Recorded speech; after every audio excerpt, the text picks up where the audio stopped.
ರಾಜ್ಯಾದ್ಯಂತ ಮತ್ತೊಮ್ಮೆ ಸರ್ಕಾರದ ವಿರುದ್ಧ ಸಾರಿಗೆ ನೌಕರರು ಹೋರಾಟಕ್ಕೆ ಕರೆ ಕೊಟ್ಟಿದ್ದು, ಮತ್ತೊಮ್ಮೆ ರಾಜ್ಯದಲ್ಲಿ ಬಸ್ ಸಂಚಾರ ಬಂದ್ ಆಗುವ ಸಾಧ್ಯತೆ, ದಿನಾಂಕವೂ ಕೂಡ ನಿಗದಿ ಮಾಡಲಾಗಿದೆ. ಯಾಕೆ ಮತ್ತು ಯಾವಾಗಿನಿಂದ ಬಸ್ ಬಂದ್ ಆಗುತ್ತೆ ಮಾಹಿತಿ ನೋಡೋಣ. ಮತ್ತೊಂದೆಡೆಯಲ್ಲಿ ಸತತ 5 ದಿನ ಕುಸಿದ ಕಂಡ ಚಿನ್ನ ಒಂದೇ ದಿನದಲ್ಲಿ ಭಾರಿ ಏರಿಕೆ ಕಂಡಿದೆ. ಚಿನ್ನ ಮತ್ತು ಬೆಳ್ಳಿ ಖರೀದಿಗೆ ಯೋಚನೆ ಮಾಡುತ್ತಿದ್ರೆ ಇದೊಂದು ನಿಮಗೆ ಕೊನೆಯ ಅವಕಾಶ. ಈಗಲೇ ಚಿನ್ನ ಖರೀದಿ ಮಾಡಿಕೊಳ್ಳಿ. ಎಷ್ಟು ರೇಟ್ ಇದೆ, ಇನ್ನು ಎಷ್ಟು ಏರಿಕೆ ಆಗುತ್ತೆ, ಎಲ್ಲ ಮಾಹಿತಿ ನೋಡೋಣ.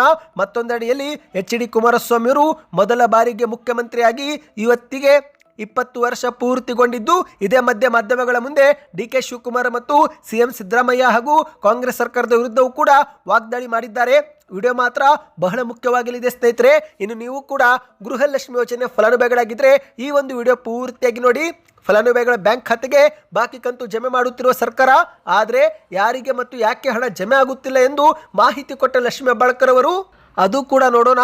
ಇನ್ನು ಮತ್ತೊಂದೆಡೆಯಲ್ಲಿ ಕೇಂದ್ರ ಸರ್ಕಾರದ ಬಜೆಟ್ನಲ್ಲಿ ಹಲವಾರು ನಿಯಮಗಳು ಜಾರಿಗೆ ಆಗಿದ್ದು, ಇನ್ನು ಮುಂದೆ ಮನೆಯಲ್ಲಿ ಹಣವಿದ್ದರೆ 84% ಟ್ಯಾಕ್ಸ್ ಕಟ್ಟಬೇಕಂತೆ. ಬ್ಯಾಂಕ್ನಿಂದ ಕ್ಯಾಶ್ ಡ್ರಾ ಮಾಡಿದ್ರು ಕೂಡ ದಂಡ ಕಟ್ಟಬೇಕಂತೆ.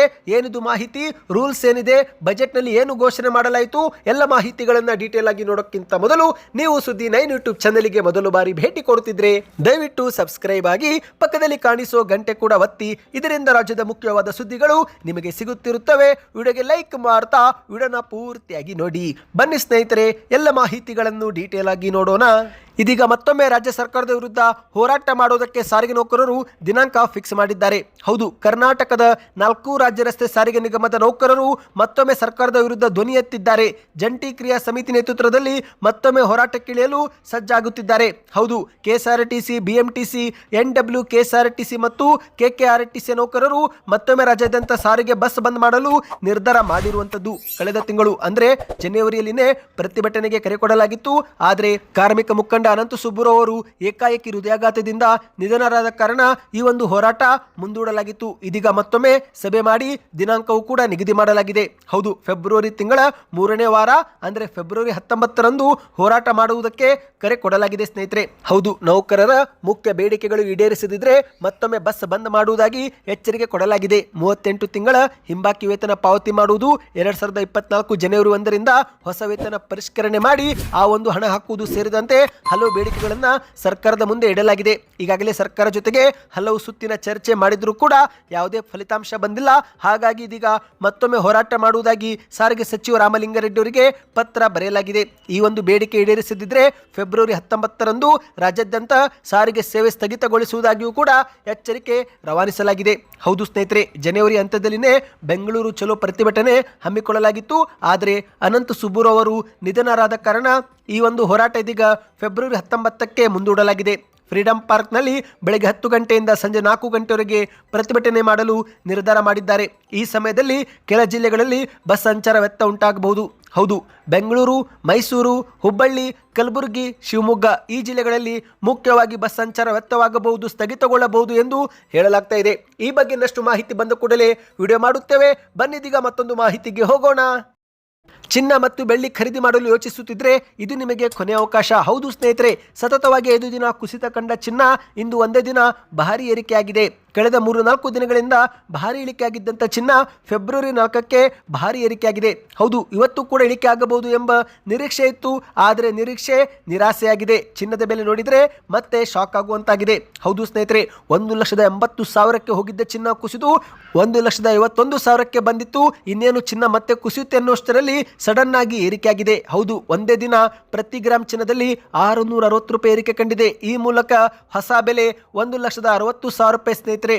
10 ಗ್ರಾಮ್ 24 ಕ್ಯಾರೆಟ್ ಬಂಗಾರ ಫೆಬ್ರವರಿ 4 1,60,000 ರೂಪಾಯಿಗೆ ಮಾರಾಟ ಮಾಡಲಾಗಿದೆ. ಅಂದರೆ ಪ್ರತಿ ಗ್ರಾಮು 16,000 ರೂಪಾಯಿ ಸ್ನೇಹಿತರೆ. ನಿನ್ನೆ ಇದು 15,393 ಇತ್ತು.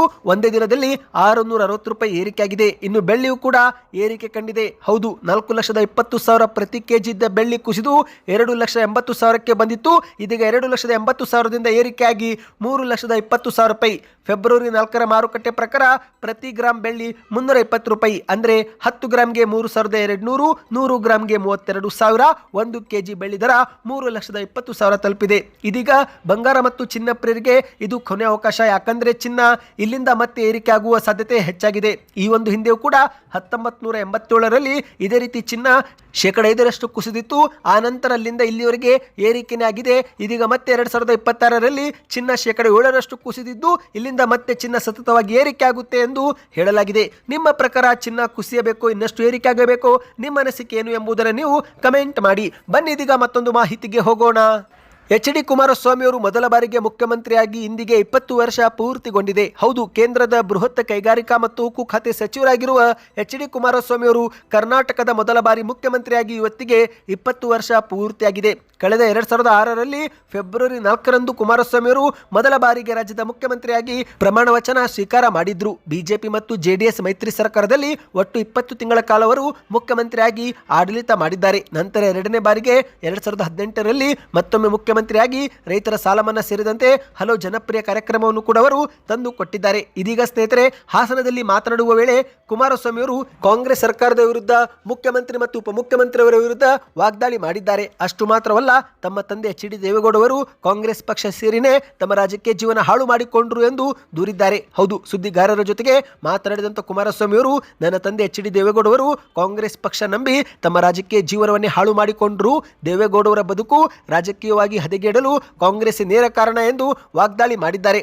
ಅದಕ್ಕಾಗಿಯೇ ನಾನು ಕಾಂಗ್ರೆಸ್ನಿಂದ ಹೊರಗೆ ಬಂದು ಮುಕ್ತವಾಗಿ ಕೆಲಸ ಮಾಡಲು ಮತ್ತು ರೈತರ ಪರ ನಿರ್ಧಾರ ತೆಗೆದುಕೊಳ್ಳಲು ಬಿಜೆಪಿ ಜೊತೆಗೆ ಕೈ ಜೋಡಿಸಿದೆ ಎಂದು ಸ್ಪಷ್ಟಪಡಿಸಿದ್ದಾರೆ. ಇನ್ನು ಇದೇ ಮಧ್ಯೆ ಸಿಎಂ ಕುರ್ಚಿ ಆಕಾಂಕ್ಷಿಯಾಗಿರುವ ಡಿ.ಕೆ. ಶಿವಕುಮಾರ್ ಅವರ ಹೆಸರು ಹೇಳದೆ ಪರೋಕ್ಷವಾಗಿ ವಾಗ್ದಾಳಿ ಮಾಡಿದ್ದಾರೆ. ಈಗ ಕರ್ನಾಟಕ ರಾಜ್ಯವನ್ನು ಯಾರು ಲೂಟಿ ಮಾಡುತ್ತಿದ್ದಾರೆ ಎಂಬುದು ಎಲ್ಲರಿಗೆ ಗೊತ್ತು. ನಿಮ್ಮ ಲೀಡರ್ ಒಬ್ಬರು ಸಿಎಂ ಆಗಬೇಕು ಎಂಬ ಆಸೆಯಲ್ಲಿದ್ದಾರೆ. ಅವರಿಗೆ ಸರಿಯಾಗಿ ನಿದ್ದೆ ಬರ್ತಿದೆಯಾ ಎಂದು ಪ್ರಶ್ನೆಯನ್ನ ಮಾಡಿದ್ದಾರೆ. ಏನೆಲ್ಲ ಸಂಪತ್ತು ಲೂಟಿ ಮಾಡಿದ್ರು ದೇಶ ಇಂದು ಬದುಕಿದೆ, ಆದರೆ ಇವರಿಗೆ ಮಾತ್ರ ತೃಪ್ತಿನೇ ಇಲ್ಲ. ನನಗೆ ಈಗ ಮತ್ತೊಮ್ಮೆ ಸಿಎಂ ಆಗುವ ಹಂಬಲವಿಲ್ಲ, ಆದರೆ ಬಡವನ ಕಣ್ಣೀರು ಒರೆಸುವ ಶಕ್ತಿ ಸಿಕ್ಕರೆ ಸಾಕು ಎಂದು ಕುಮಾರಸ್ವಾಮಿ ಅವರು ಹೇಳಿದ್ದಾರೆ. ಇನ್ನು ಇದೇ ಮಧ್ಯೆ ಸಿದ್ದರಾಮಯ್ಯರ ವಿರುದ್ಧವೂ ಕೂಡ ವಾಗ್ದಾಳಿ ಮಾಡಿದ್ದಾರೆ. ಅಮೆರಿಕದಲ್ಲೂ ಕೂಡ ಸಿದ್ದರಾಮಯ್ಯವರಂತಹ ಫೈನಾನ್ಸ್ ಮಿನಿಸ್ಟರ್ ಸಿಗಲು ಸಾಧ್ಯವಿಲ್ಲ ಎಂದು ಗೃಹಲಕ್ಷ್ಮಿ ಯೋಜನೆ ಹಣ ನೀಡುವಲ್ಲಿ ಸಚಿವರು ಸದನಕ್ಕೆ ತಪ್ಪು ಮಾಹಿತಿ ಕೊಟ್ಟಿದ್ದಾರೆ. ಆದರೂ ಕೂಡ ಕಾಂಗ್ರೆಸ್ ಸರ್ಕಾರ ಯಾರನ್ನೂ ಕೂಡ ಸಸ್ಪೆಂಡ್ ಮಾಡಿಲ್ಲ. ಅತಿ ಹೆಚ್ಚು ಬಾರಿ ಬಜೆಟ್ ಮಂಡನೆ ಮಾಡಿದವರಿಗೆ 5,000 ಕೋಟಿ ಎಲ್ಲಿ ಹೋಯಿತು ಎಂಬುದೇ ಗೊತ್ತಿಲ್ಲ ಎಂದು ಕುಮಾರಸ್ವಾಮಿ ಅವರು ಕಿಡಿಕಾರಿದ್ದಾರೆ. ಕಾಂಗ್ರೆಸ್ ಆಡಳಿತದಲ್ಲಿ ರೈತರ ಆತ್ಮಹತ್ಯೆಗಳು ಹೆಚ್ಚಾಗಿದ್ದು ನಬಾರ್ಡ್ ಹಣ ಕಡಿತದ ನೆಪ ಹೇಳಿ ರಾಜ್ಯ ಸರ್ಕಾರ ತನ್ನ ಜವಾಬ್ದಾರಿಯಿಂದ ನುಣುಚಿಕೊಳ್ಳುತ್ತಿದೆ ಎಂದು ಟೀಕೆಯನ್ನ ಮಾಡಿದ್ದಾರೆ. ಬನ್ನಿ ಇದೀಗ ಮತ್ತೊಂದು ಮಾಹಿತಿಗೆ ಹೋಗೋಣ ಸ್ನೇಹಿತರೆ. ನೀವು ಕೂಡ ಗೃಹಲಕ್ಷ್ಮಿ ಯೋಜನೆಯ ಫಲಾನುಭವಿಗಳಾಗಿದ್ದರೆ ಒಂದು ಬಾರಿ ನಿಮ್ಮ ಬ್ಯಾಂಕ್ ಖಾತೆ ಚೆಕ್ ಮಾಡಿಕೊಳ್ಳಿ. ಹೌದು, ಸಾಕಷ್ಟು ಫಲಾನುಭವಿಗಳಿಗೆ 2,000 ರೂಪಾಯಿ ಜಮೆ ಆಗ್ತಾ ಇದೆ. ಈಗಾಗಲೇ ನಮಗೂ ಕೂಡ ಹಲವರು ಕಮೆಂಟ್ ಮಾಡಿ ಹಣ ಬಂದಿರುವುದು ಹೇಳುತ್ತಿದ್ದಾರೆ. ಹೌದು ಸ್ನೇಹಿತರೆ, ಮೈಸೂರು, ಶಿವಮೊಗ್ಗ, ಹುಬ್ಬಳ್ಳಿ, ಗದಗ್, ಬಾಗಲಕೋಟೆ, ಬೆಳಗಾವಿ, ಹಾವೇರಿ, ಸಿಂಧನೂರು ಈ ಜಿಲ್ಲೆಯ ಬಹುತೇಕ ಫಲಾನುಭವಿಗಳಿಗೆ ಹಣ ಜಮಾ ಆಗಿರುವುದು ದೃಢವಾಗಿದೆ. 24ನೇ ಕಂತಿನವರೆಗೆ ಹಣವನ್ನು ಪಡೆದುಕೊಂಡಿದ್ದಾರಂತೆ. ನಿಮ್ಮ ಬ್ಯಾಂಕ್ ಖಾತೆಗೂ ಕೂಡ ಹಣ ಜಮಾ ಆಗಿದ್ರೆ ಈಗ ನೀವು ನಮಗೆ ಕಮೆಂಟ್ ಮಾಡಿ ತಿಳಿಸಿ. ಜಮಾ ಆಗಿಲ್ಲವೆಂದರೆ ಯಾವ ಊರು ಎಂಬುದನ್ನು ಕೂಡ ಕಮೆಂಟ್ ಮಾಡಿ. ಹೌದು, ಸಾಕಷ್ಟು ಫಲಾನುಭವಿಗಳಿಗೆ 24ನೇ ಕಂತು ಜಮಾ ಆಗಿದ್ದು ಶೀಘ್ರವೇ ಫೆಬ್ರವರಿ ತಿಂಗಳು ಮುಗಿದರೊಳಗೆ 25 ಮತ್ತು 26ನೇ ಕಂತು ಕೂಡ ಹಾಕಲಾಗುತ್ತಂತೆ. ಸ್ವತಃ ಸಚಿವ ಲಕ್ಷ್ಮೀ ಹೆಬ್ಬಾಳ್ಕರ್ ಅವರೇ ಈ ಬಗ್ಗೆ ಮಾಹಿತಿ ಕೊಟ್ಟಿದ್ದಾರೆ.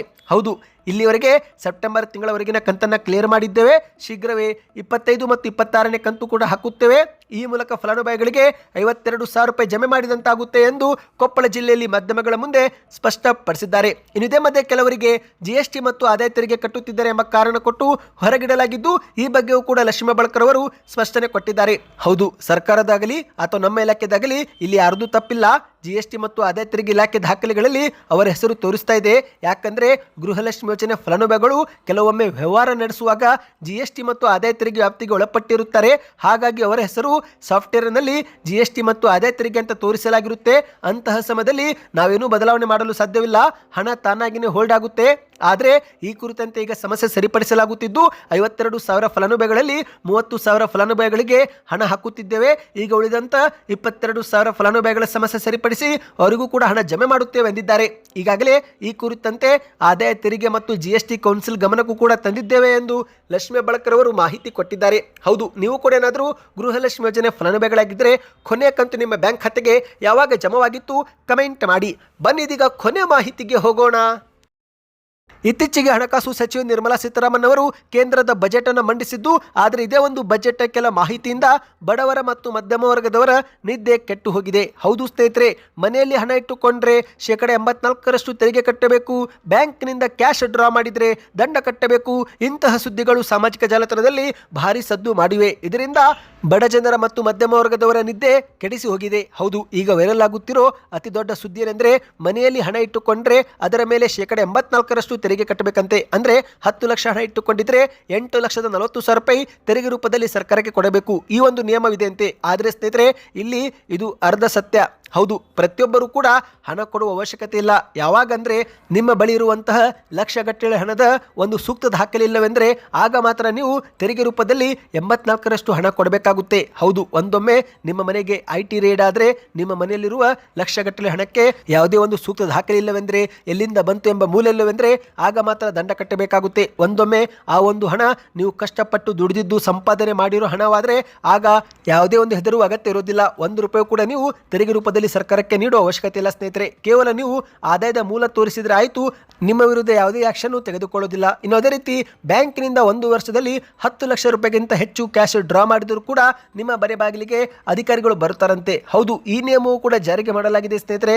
ಆದರೆ ಇಲ್ಲಿಯೂ ಕೂಡ ಒಂದು ಷರತ್ತು ಇದೆ. ಹೌದು, ಅದೇನೆಂದರೆ 10 ಲಕ್ಷ ಮೀರಿ ಹೋದರೆ ಬ್ಯಾಂಕಿನವರು ನಿಮ್ಮ ಮಾಹಿತಿಯನ್ನು ಆದಾಯ ತೆರಿಗೆ ಇಲಾಖೆ ಗಮನಕ್ಕೆ ತರ್ತಾರೆ. ಆ ಸಮಯದಲ್ಲಿ ಅಧಿಕಾರಿಗಳಿಗೆ ಆಕ್ರಮದ ವಾಸನೆ ಬಂದರೆ ಮಾತ್ರ ನಿಮ್ಮನ್ನ ಪರೀಕ್ಷೆ ಮಾಡ್ತಾರೆ, ಪ್ರಶ್ನೆ ಕೇಳ್ತಾರೆ. ಒಂದೊಮ್ಮೆ ಆ ದುಡ್ಡು ನಿಮ್ಮದೇ ಆಗಿದ್ರೆ, ಹಲವು ವರ್ಷಗಳಿಂದ ಕಷ್ಟಪಟ್ಟು ದುಡಿದಿದ್ದು ಹಣ ಆಗಿದ್ರೆ ಆಗ ಮತ್ತೆ ನೀವು ಯಾರಿಗೂ ಭಯಪಡೋ ಅಗತ್ಯ ಇರೋದಿಲ್ಲ ಸ್ನೇಹಿತರೆ. ಬ್ಯಾಂಕಿನವರು 20 ಲಕ್ಷಕ್ಕಿಂತ ನೀವು ಅಧಿಕ ಕ್ಯಾಶ್ ಡ್ರಾ ಮಾಡಿದರೆ ಅವರೇ TDS ಕಡಿತ ಮಾಡಿಕೊಳ್ಳುತ್ತಾರೆ. ಆದರೆ ಈ ಒಂದು ಹಣ ಎಲ್ಲಿಂದ ಬಂತು, ಮೂಲ ಏನು ಎನ್ನುವುದು ಪತ್ತೆ ಹಚ್ಚುವ ಸಲುವಾಗಿನೇ ಇಷ್ಟೆಲ್ಲ ಮಾಡಲಾಗುತ್ತೆ ಸ್ನೇಹಿತರೆ. ಒಟ್ಟಿನಲ್ಲಿ ಎಷ್ಟು ಬೇಕಾದರೂ ಹಣವನ್ನು ಡ್ರಾ ಮಾಡಬಹುದು, ಮನೇಲಿ ಇಟ್ಕೋಬಹುದು. ಆದರೆ ಅದರ ಮೂಲ ಮತ್ತು ಅದು ಆಕ್ರಮದ ಆಗಿರಬಾರದು, ನಿಮ್ಮದೇ ಸ್ವಂತ ಹಣ ಆಗಿರಬೇಕು. ಅಂದರೆ ಕಷ್ಟಪಟ್ಟು ದುಡಿದಂತ ಹಣವಾಗಿದ್ರೆ ಯಾವುದೇ ಒಂದು ಸಮಸ್ಯೆ ಇಲ್ಲ. ಒಂದೊಮ್ಮೆ ಯಾರೋ ನಿಮ್ಮ ಬ್ಯಾಂಕ್ ಖಾತೆಗೆ 5 ಲಕ್ಷ 10 ಲಕ್ಷ ಹಾಕಿದ್ರು, ಮರುದಿನ ನೀವು ಅದನ್ನು ಡ್ರಾ ಮಾಡಿಕೊಂಡ್ರೆ ಆಗ ಈ ಎಲ್ಲ ಒಂದು ಪ್ರಶ್ನೆಗಳು ಉದ್ಭವ ಆಗುತ್ತೆ ಸ್ನೇಹಿತರೆ. ಈ ಬಗ್ಗೆ ಒಂದು ಸಪರೇಟ್ ವಿಡಿಯೋ ಬೇಕಂದ್ರೆ ಕಮೆಂಟ್ ಅಲ್ಲಿ ಟ್ಯಾಕ್ಸ್ ವಿಡಿಯೋ ಎಂದು ಕಮೆಂಟ್ ಮಾಡಿ. ಮತ್ತು ಮಾಹಿತಿ ಇಷ್ಟವಾಗಿದ್ದರೆ ವಿಡಿಯೋಗೆ ಲೈಕ್ ಮಾಡ್ತಾ ಚಾನಲ್ಗೆ ಸಬ್ಸ್ಕ್ರೈಬ್ ಆಗಿ.